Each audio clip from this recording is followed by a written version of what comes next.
My mom posted her story online, painting herself as a victim. She said she cheated on my dad, that he ended his life, and now I refuse to talk to her. What she didn't tell you is what really happened. I was the one who found my dad. I was the one who called the ambulance. And I was the one who listened to her excuses while standing in the same house where he died. She says she deserves to be happy, but happiness built on someone else's grave isn't happiness, it's selfishness. She wants people to see her side, to forgive her, to believe she didn't mean to ruin everything, but you can't rewrite the truth just because it hurts. So if she wants to tell her story, fine. This time, I'm telling mine. For as long as I can remember, my dad was my favorite person in the world. He worked hard, came home tired, and still had enough energy to make me laugh. We'd watch cartoons together, build blanket forts, or stay up late doing silly voices while mom told us to quiet down. He was the kind of dad every kid dreams of. Patient, funny, kind. When I was 13, everything changed. Dad got sick. At first, we thought it was just exhaustion, but the diagnosis was something much worse. A chronic illness that slowly took everything from him. He started spending more time in bed, missing work, losing weight, and smiling less. But even then, he never stopped asking how my day was. He never stopped trying. Mom, on the other hand, changed in a different way. She got colder. She worked late, came home angry, and looked at Dad like he was a problem she couldn't solve. I'd hear them arguing at night, her saying things like, "I didn't sign up for this." Dad would always end up apologizing, even when he did nothing wrong. I started helping around the house, cooking, cleaning, anything to make things easier for him. Mom was rarely home for dinner anymore. When she was, she barely spoke to either of us. It felt like she had already left, even before she actually did. I used to think maybe I could fix things, that if I worked harder, smiled more, kept Dad company, maybe Mom would remember what we used to be. But I was just a kid trying to hold together a family that was already breaking.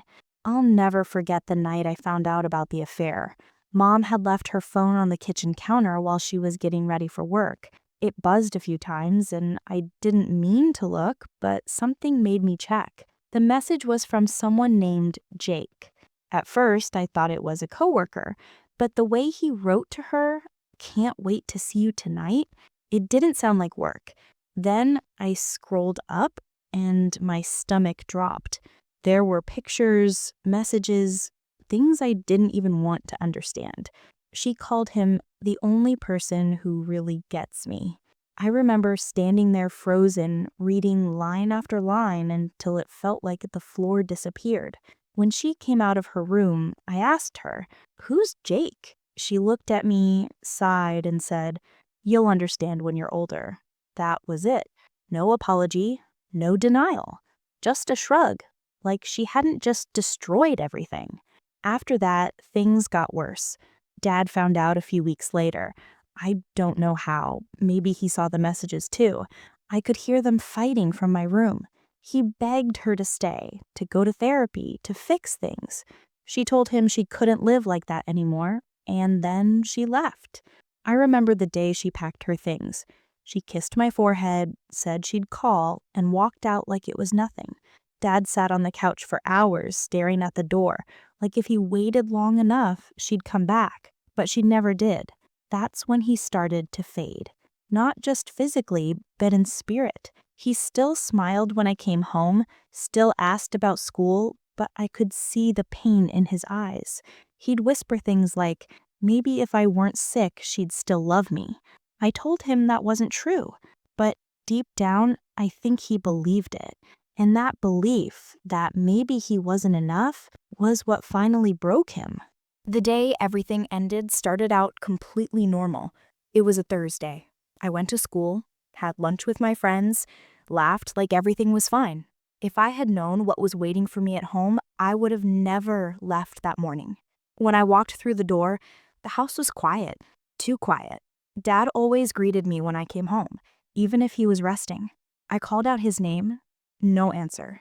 I checked the living room, the kitchen, then his bedroom. Empty. Something in me knew where to look next. The garage door was half open, and that's where I found him. I won't describe it. I can't. But I still hear the sound of that moment. The way my voice cracked when I screamed his name. The phone shaking in my hand as I tried to call 911. The sirens that felt like they were miles away. It was already too late. The paramedics came, the neighbors gathered, but it didn't matter. He was gone. My best friend, my dad, my whole world, gone. I called Mom. I was sobbing so hard I couldn't breathe. Do you know what she said? She said, "I'm sorry, but this isn't my fault." Then she hung up. She didn't come back that night. She didn't help me talk to the police or the doctors. She didn't even show up until the funeral. And when she did, she held Jake's hand. People whispered, but she didn't care. She stood there like she was the one who'd lost everything, while I stood there holding a folded flag and wondering how she could still breathe after what she'd done. After the funeral, I packed my things and moved in with my grandparents. I couldn't stay in that house anymore. Every wall felt haunted. Every room still smelled like him. Mom kept calling, sending messages saying I was being unfair, that I needed to stop blaming her, that I needed to move on. But how do you move on from something like that? How do you forgive someone who shattered your family and then calls you selfish for not pretending it's okay? I don't think she'll ever understand what she really took from me. It's been 6 months, but it still feels like yesterday. Some nights I wake up thinking I hear my dad's voice calling me from the hallway. Then I remember it's just silence. Mom still tries to reach out. She sends messages saying she's worried about me or that she just wants to talk. She says Jake has been my rock and that I should meet him. I delete every message without reading it twice. She doesn't get it. I don't hate her because she moved on. I hate her because she destroyed us before she ever left. She didn't just cheat on my dad. She cheated on our family, our memories, everything we built together. And now she wants to play the victim as if her pain is equal to ours. I've been in therapy. It helps sometimes. But nothing can erase what I saw that day. No amount of healing can take away the image burned into my mind. I'm 16, and I feel 50.